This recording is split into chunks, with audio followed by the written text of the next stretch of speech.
Hey guys, I'm Levi. I work for River Queen Voyages, and I show you guys how to attach a canoe or kayak to the top of your roof, and we'll get you out in the water safely.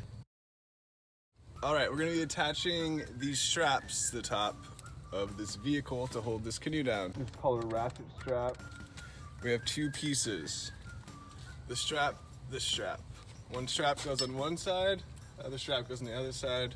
You're going to want to take this piece, go through there, pull it tight,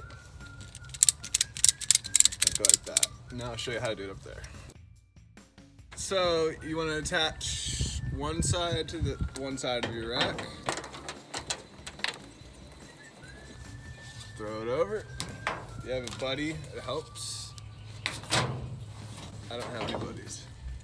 All right, then you grab your other piece. Make sure it's like that. Okay, so it's going towards us this way. It's ratcheting this way. We want it like that.